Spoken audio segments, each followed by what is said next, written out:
Hello there, Virgos. Welcome to your tarot reading. So, without further ado, I feel that the energy for this reading is really about, changes coming in at the very last minute. Okay, so I do sense some really major changes coming into the picture for you. And I feel like the message I'm getting is sooner than expected. But then at the same time, it's like very last minute, very unexpected. So that's what I'm getting, and it's kind of a contradiction. So let me just explain. I'm feeling almost like there's something that you have been thinking about, trying to manifest for a very long time.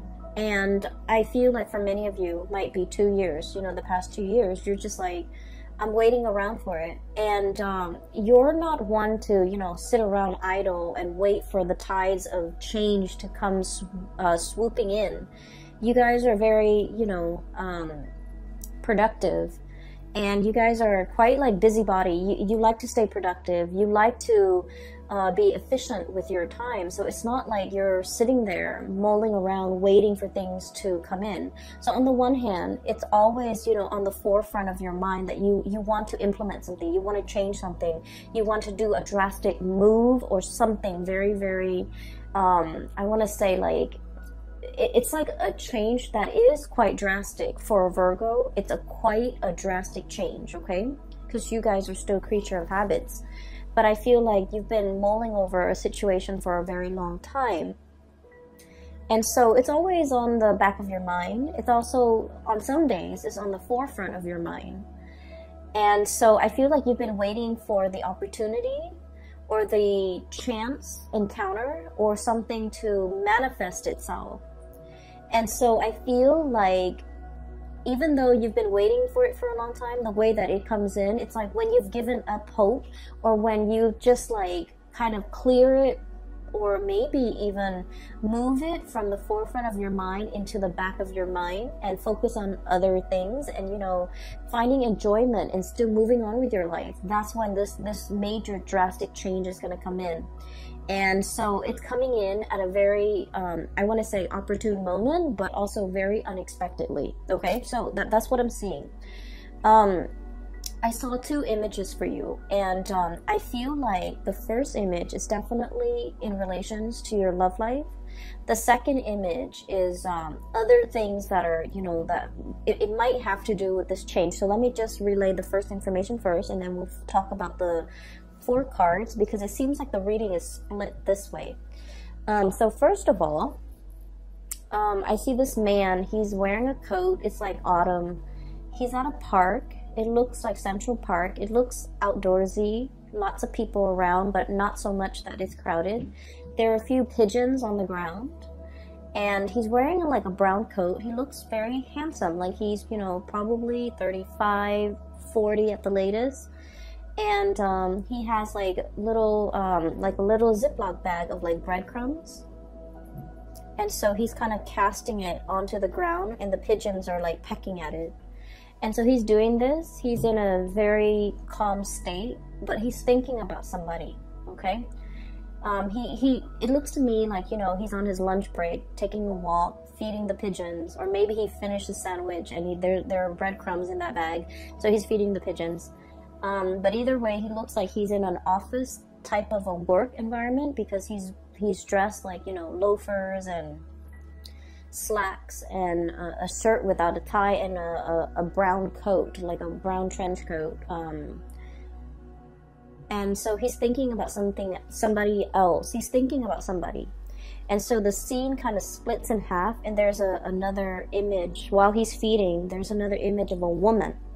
She's really pretty. She has blonde hair, and she has a mole, a very distinct mole on the bottom, I want to say right. Yeah, it would be the bottom right side of her chin, like it's a small speckled mole, but it's very distinct for some reason. She has like red pinkish lipstick on. She's in the kitchen. She's wearing an apron. She has blonde hair. She's very young, like probably around the same age. She's cooking a pot of soup. So a really big pot of soup. and she's tasting it from a ladle, and she's adding a little bit more seasoning, salt, pepper, whatever it is. And then she turns off the stove, like it's ready, so she turns it off. And she's looking at the stove, then she looks at her living room, and she's alone, you know, in this house, in her space. And she's kind of thinking like, you know, this is such a big pot of soup. I wish that that other person were here to enjoy this food with me. So it seems like there is a situation where the two of you might have been broken up. I do see, you know, the split scene as in two people that miss each other, that long for each other's company, that's heavily thinking about one another. That's like the whole concept about sharing food, cooking for one another, you know, I guess connecting through food. It seems very nurturing. It seems like it might have been a relationship where there's a lot of community, there's a lot of caring, there's a lot of tenderness, there's a lot of like, you know, mutual affection, and you know, it's not like you wouldn't eat and cook for somebody you don't like, right? So I feel like in a way the relationship that the two people have had in the past might have been, you know, they might have shared space together, they might have lived together, they might have been married, they might have dated for a very long period of time where they're comfortable around each other and they care for each other. So whatever the situation is, there might have been a situation where two people are broken up and they're still longing to reconnect. Okay, so I feel like for majority of you that might be the situation, because he's on the park bench eating lunch possibly by himself and then feeding the birds, like he wants somebody to share that experience with him. And then she's cooking this big pot of soup and she's alone in the house, and she's thinking like, I wish that person were here to share this soup with me. So it makes me feel a little bit sad, but at the same time, I just feel like both people are very content. You know, they're going through the motions, they're still able to take care of themselves. So even if it was like a breakup or a situation where one person is no longer in the other person's life goes on. Like two people are still resuming their life. They miss each other once in a while. They're nostalgic for the past, and they miss that sense of companionship, I feel. There's definitely a sense of like, yeah, companionship. But you know, life goes on. No one is heartbroken and devastated and unable to function. Both parties are still able to function. Give me just 1 second, I apologize. Sorry about that. I was making tea and the water boiled, so I had to turn it off. Going back to that image that I saw, I feel for many of you, the fact that these two people are, you know, in different places, like there might be like geographical distance, and the fact that they're heavily thinking about each other denotes to me like a really strong soul connection. Okay, and it's depicted here. I have the Two of Cups. This is the sense of companionship. Okay, the Cups energy deals with like emotions and also spiritual energy, where two people feel very, very connected. Okay, when they think about you, you know they're thinking about you, and it's sort of like, you know, feeds into this loop where you end up reverting to, you know, thinking about them, and vice versa. So it's a situation where two people are very, very deeply connected, really care about each other. There might be great compatibility as well. Really great compatibility between two people. So for you, especially if you're in a long distance relationship, I feel like there is an immense sense of longing, wanting to be together, wanting to connect, wanting to, you know, share the experience with another person. And then I also feel for others, there might have been a situation where it's like distance, like admiring somebody from a distance is what I'm seeing. I have here the Hermit, and the Hermit is a lonesome card. It doesn't mean loneliness. It seems to me like some type of remote viewing, some type of like distance associated with you and another person. And this combination, the Hermit and the Nine of Pentacles, admiring somebody from afar, admiring somebody's beauty, admiring the way that they look, and yet being so shy or so hesitant about letting them know how you feel about them. Okay, so if you're geographically distant from the person that is, you know, really occupying a lot of your thoughts, and you're thinking heavily about them, I feel like they are definitely also thinking about you. And then I also feel, you know, with Virgos are deeply shy by nature. And so I do sense that some of you might have somebody that you're really admiring from afar. You know, you're like wanting to touch them, wanting to talk to them, wanting to communicate, wanting to really tell them how you feel. But in a way, your feelings for this person scares you. You like to be in control of your emotions. You're also very rational. And I mentioned this before, but Virgoing people don't fall in love. Like, love at first sight is not a thing for you guys. You can date somebody for a very long time, but if you haven't, you know, made up in your mind that you're in love with this person, you might never fall in love with the person. So I feel like, you know, you're very sensible and just like even keel and level-headed when it comes to relationships, when it comes to love, when it comes to emotional expression. And so I feel like you're feeling this wave of emotions overcoming you, and you kind of, you know, shrug it off or cast it aside. You're like, that's not rational. I barely know this person. It's not rational, you know, to like be head over heels and fall in love with someone when I barely know them. So I feel like you have someone that you're really admiring. You really like this person. They're very independent. I'm getting a feeling of like somebody who might be, let me see, like somebody who's quite exotic, who you know, there's something unique about them. So the woman with the mole on her face, it's coming out, it's near her chin. So like, I feel like you're dealing with someone who's not stereotypically, like, it's not somebody that everyone would consider like classically beautiful or classically handsome, but for whatever reason, there's something about them. They have charisma, they have stage presence, they have magnetism. There's something that makes them very unique, and other people cannot help but stare at them twice. You know how there are some people, they're not classically handsome or beautiful by any stretch of the imagination, but there's something about them that's very alluring, and I feel like it has a lot to do with their confidence, the way they carry themselves, the way they carry themselves. Okay, this is a Nine of Pentacles, very independent, self-sufficient, bold. It's somebody who is like, on the one hand, they can be very earthy, very easygoing, not high maintenance. You won't catch them, you know, dressed to the T and like with full makeup on, or, you know, cologne and hairspray and grease in their hair or whatever. Like, they're not made up. They're just understatedly, like, just confident and put together without trying so hard. It's somebody that does everything with such grace and such ease, and I feel like because of that, a lot of people are very drawn to them.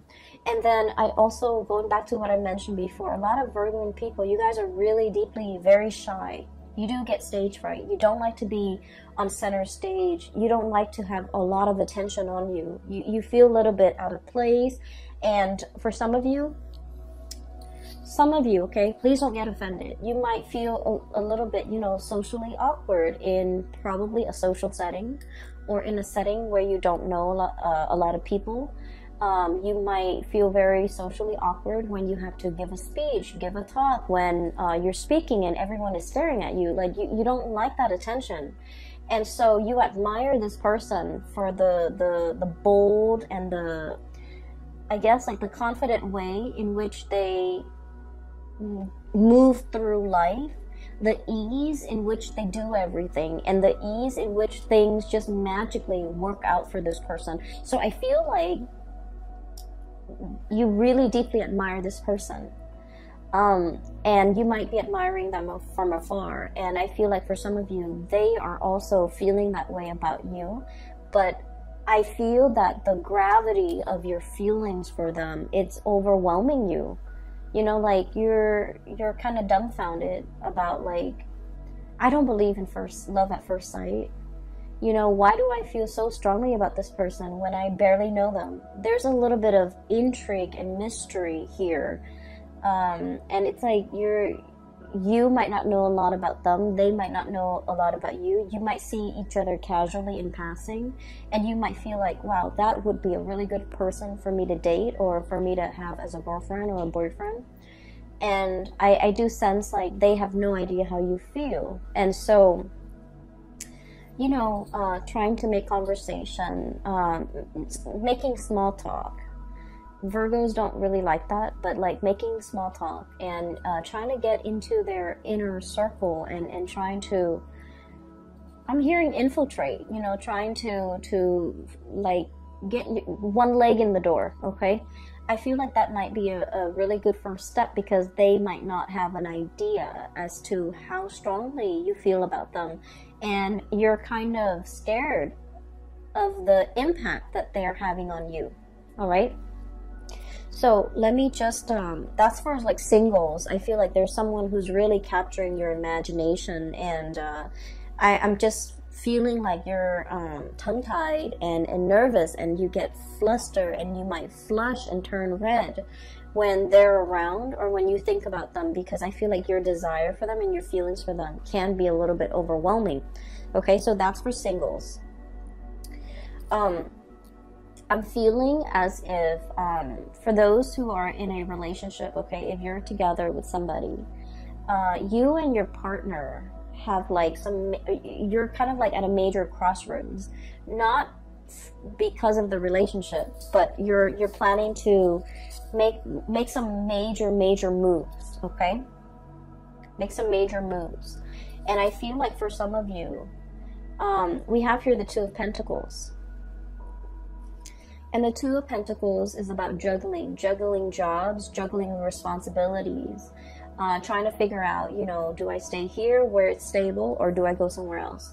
And I feel like this decision, you're trying to think of it. It's like it doesn't exist in a vacuum. You're not making this decision alone. There's inputs from your partner. There's considerations from your partner that's like coming into the picture. And so like you're trying to make all the pieces fit, okay? And that's going to become a little bit more apparent when I talk about the next image that I see. Make all the picture like the pieces fit together so that you can, you know, implement some type of a plan. So there's a lot of mulling over. There's a lot of communication. And then I also feel as well, there's a sense of like temptation, okay? You might be in one relationship and you're captivated by another person, okay? I'm seeing a lot of like earth and water.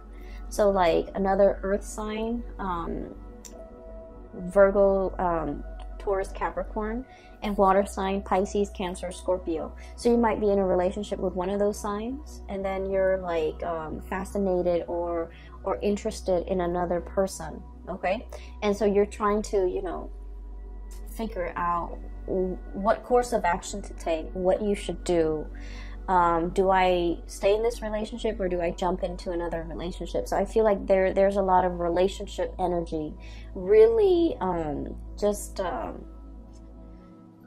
occupying a lot of your mind space, okay? And you know, you're very good at compartmentalizing. You know, when you're at work, you put on your work hat, and then everything else that's not work related kind of falls away. And then when the work day is over, you take off that hat and then you go home, and that's when you think about all the other areas of your life. So you're very able to compartmentalize. But I do feel there's relationships, thoughts of relationship, decisions about relationships and things like that might be occupying the majority of your time for this month. So that's what I'm seeing here. The second image that I saw is I see this jigsaw puzzle. It's a scene of like a tsunami, like an ocean, you know, waves coming in. Not like a giant tidal wave, but it looks almost like those Japanese, you know, pictures of like tsunamis, like ocean waves. Okay, it's a jigsaw puzzle. It's incomplete. The edge is already filled in, but the pieces are missing from the inside. And so I see somebody's hand putting the pieces together, and the person finds this piece, and the color scheme is very, very similar to something that's part of the wave over here. The color scheme is really similar. So you know how when you do jigsaw puzzles, the strategy is do the edges and then, you know, group all the pieces together that have similar color schemes and then go from there, right? So that's the way I feel like a systematic Virgo's mind would work. Like pieces should fit together. And so the hand holds up, and I think it's a guy's hand. It's a man's hand.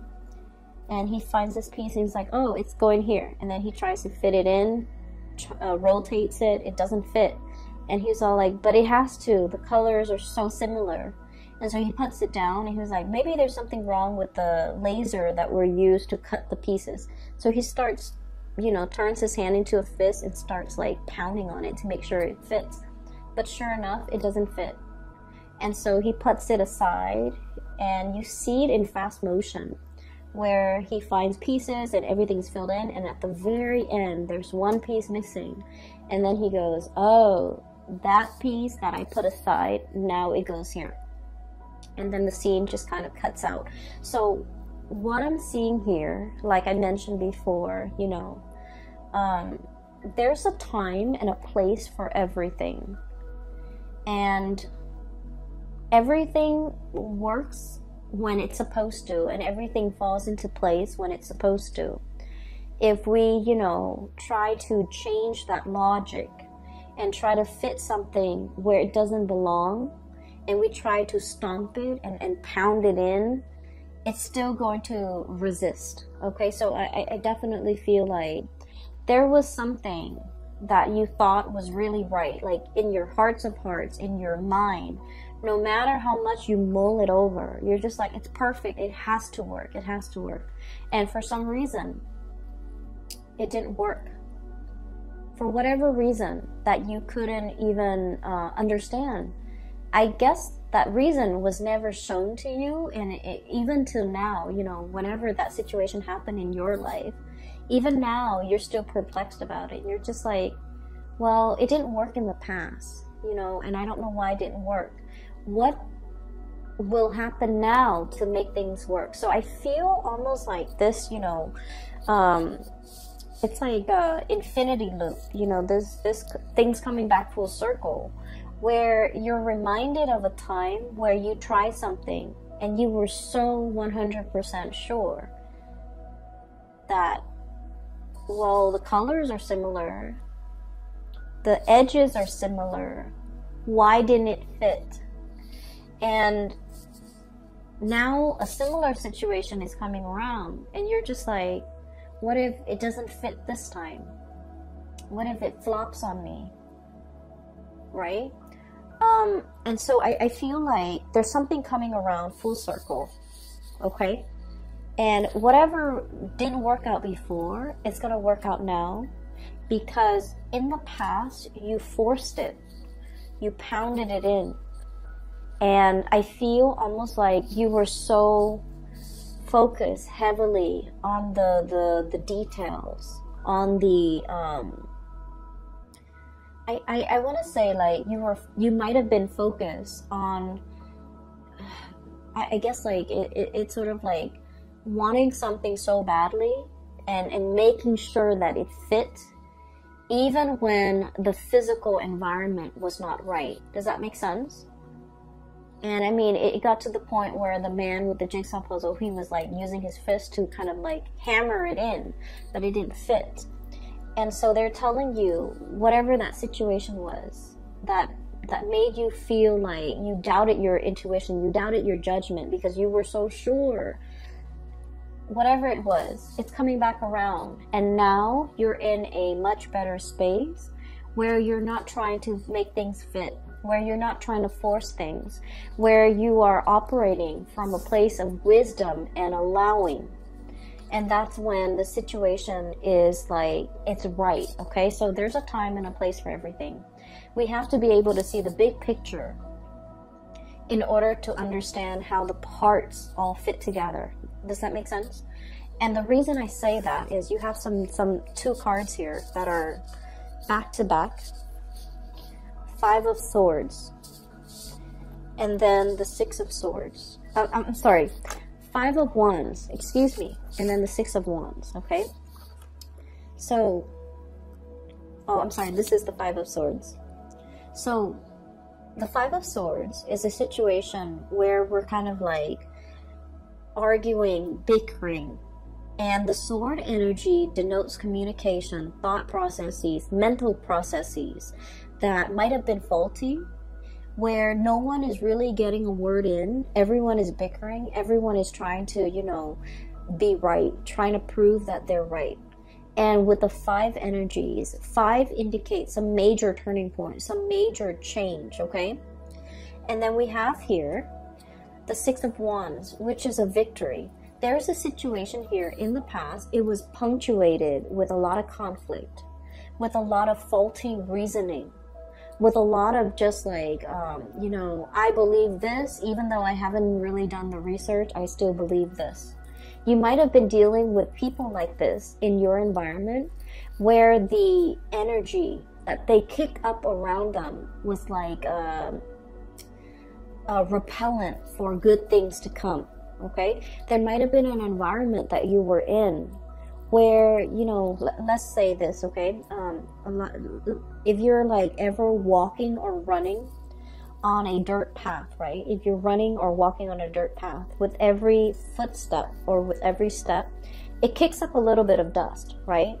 And so just imagine energetically when you're in this type of environment where people are constantly bickering, constantly shuffling around, moving around, trying to prove themselves right, trying to one up the other person. Like if it's like laden with a lot of chaos and a lot of activity and a lot of competition, it creates a major dust cloud, like a major sphere or major environment where there's a lot of, you know, negativity, negative energies. And so it repels, you know, you wouldn't want to walk over where that dirt cloud has been stirred up, right? And so this environment was a repellent for good things to come in the picture. And so whatever it was that you were trying to do, I feel like it flopped down. It didn't have a lot of support. It just couldn't see the light of day. It couldn't rise above the dust cloud, okay?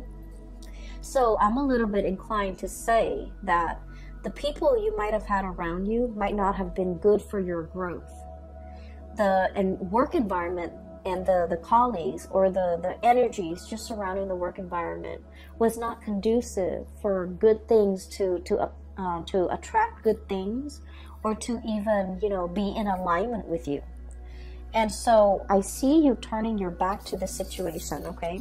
No more bickering, no more pettiness, no more conflict. I'm turning my back. And as soon as you decide to turn your back, we have a lot of victory, a lot of success coming through. And I'm almost seeing like one after another, like a series of successes, one after another, because you decided to turn your back. You decided to kind of retreat from the ground, okay? Climbing up into the tree, elevating yourself, seeing above the dust cloud, and being able to operate and function from above that cloud of negativity, and to be able to, you know, warm yourself in the sun and to be able to attract a lot of success, okay? So what I'm seeing here is there has been a major change. Whatever didn't work out in the past, I do feel a lot of, you know, success, victory is coming in as a result of you, you know, needing to change this environment in your life, okay?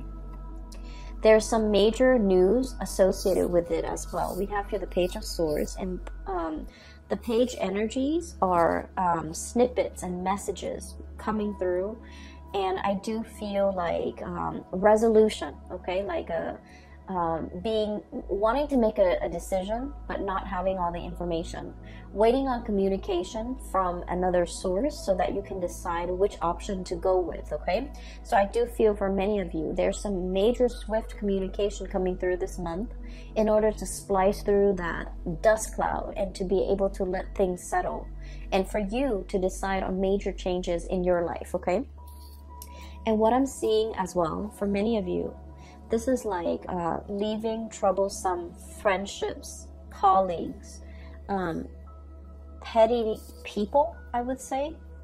Argumentative, petty people. People who are just like, you know, what's funny is I don't see gossip and slander and things like that. I don't see that in here. I just feel with this Five of Swords, it's like people who constantly want to be right, who have their daily agenda is just wanting to prove themselves right, wanting to show other people how smart they are, and things like that. Okay, so I feel like, you know, you're turning your back away from this. And you might at a point, at this point in your life, no longer feeding into this, no longer interested. Like you're just disinterested in what's over here because you're seeing the bigger picture. You're looking at things from a higher vantage point, and you're leaving these mortals to squabbles amongst themselves because you're just disinterested. You're disengaging, and you're distancing yourself. And with the Hermit, it basically spells out to me like a sense of enlightenment, okay? Not being bogged down with the material things that at the end of the day don't really matter, but operating from a higher vantage point, okay? And what I'm also getting, the last three cards in this deck, we have the Tower, sweeping waves of change, okay? So that jigsaw puzzle where I saw the tsunami, the theme is very similar to this card here, okay? What I'm feeling here is, I pulled out this card earlier to clarify what the Tower represents. And this card to me is about manifestation, is about, it's almost like, you know, thinking whether or not we have the capabilities and the skills and the know-how and the ability to do something. I feel like whatever that situation was in the past that you failed at, or you felt like, I was so sure, why didn't it work out? It made you doubt yourself. I feel like it humbled you, but in a way, you know, it made you feel like you doubted yourself. It made you feel like you couldn't manifest. It made you doubt your capabilities. And so what's coming through in the process here is you have a lot of skills and a lot of talent. And I feel like this environment here did not give you an opportunity to shine. It did not honor your growth potential. It was not conducive for growth. It was not conducive for you to utilize your full talent, to display all your skills, all your assets, all the, it just like, it stifled your growth almost, okay? And so there is a huge sweeping change coming into the picture. So this is a mermaid here, 5 of Cups, okay? Wondering about something that, like a missed opportunity, okay? Longing for something that's no longer in the picture. But I see this as like a scorched earth, okay? This is a mermaid.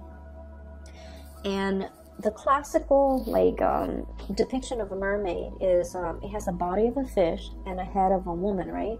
This is the opposite. This is a situation where this animal has to adapt to its environment, you know? It's not happy. It still like has a head of a fish. It wants to be in the sea. And yet the body had no choice but to adapt, to grow legs so that it could walk on land, because this environment is very parched. There's no emotional fulfillment. There's no spiritual fulfillment. It's just very parched. And so it's waiting for the rains to come and wash it away and to carry it to sea. And that's what I feel is coming here with the Tower. Sweeping changes, this big tsunami coming in and carrying you back into the sea where you can, you know, resume your form as a mermaid. Okay, like the traditional standard mermaid form.